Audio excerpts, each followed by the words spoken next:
Hello everyone. Welcome to another chilling story from the Deep Terror Files. Get ready to enter a world where nightmares take shape, and the laugh of a clown might be the last thing you ever hear. Today's story takes place in a quiet little town where a mysterious circus arrives without warning. But what seemed like a harmless attraction for the whole family turns into a true spectacle of horror. So sit back, turn off the lights, and good luck, because now you're about to discover the story of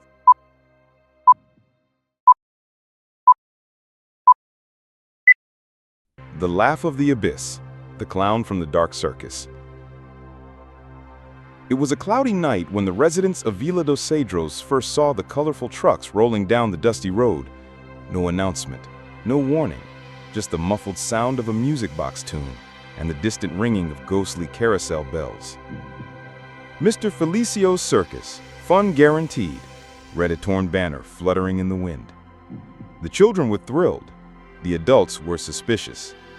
This was a town where nothing ever happened, but that night, everything changed.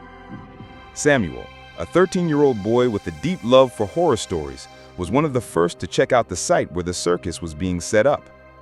Strangely, the area, once an overgrown empty lot, was now cleared, leveled, and covered by an enormous red and black striped tent as if it had always been there. The performers didn't speak. They wore masks, and all their eyes looked empty. But nothing compared to the presence of Rizo Rubro the clown. A clown over 2 meters tall, with chalk white skin, snake yellow eyes, and a smile that stretched across his face, jagged and stitched with barbed wire.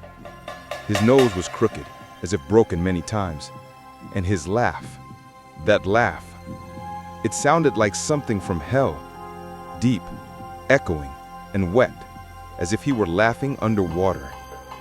Samuel swore that for a moment, the clown's eyes glowed red when they met his.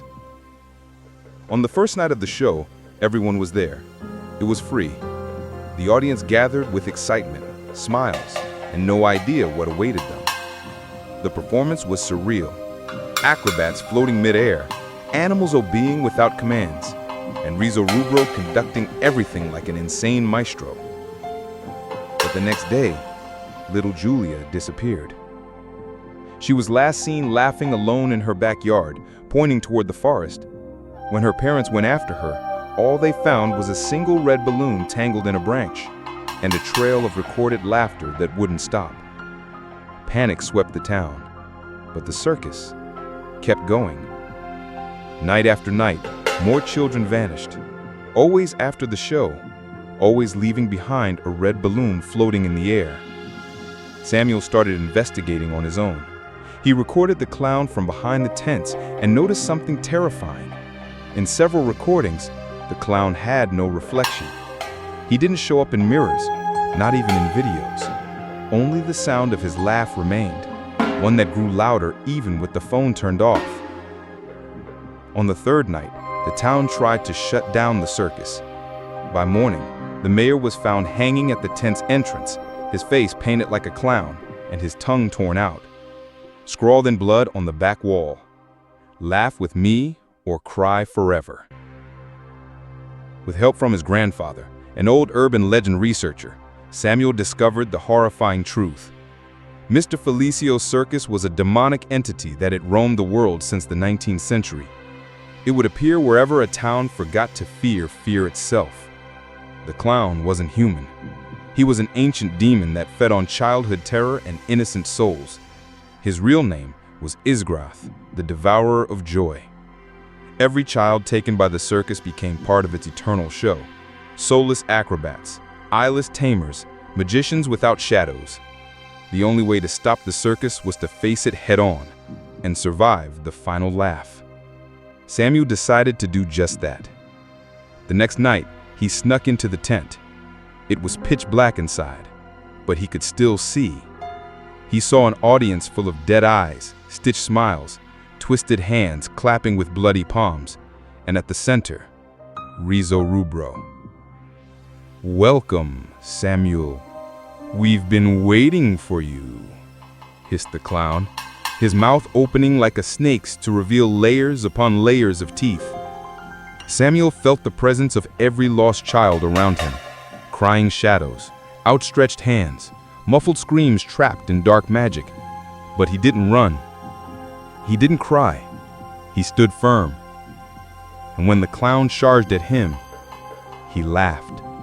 Yes, he laughed. He laughed loudly, mockingly taunting the great creature of fear. Izgroth faltered. The circus shook. The lights died. The walls screamed. Samuel's laughter shattered the spell. One by one, the children began to awaken. The clown screamed like a beast drowning in fire.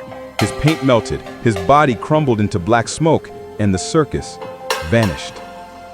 By morning, the lot was empty, as if nothing had ever been there. But everyone remembered. The children were found wandering the town, confused, but alive. Samuel didn't speak for weeks, and when he finally did, he said only, "He's still laughing down there. The laugh never ends." Years later, Samuel lives in isolation, but some nights, the townsfolk swear they hear the faint sound of a distant, muffled laugh and a red balloon drifting across the cloudy sky.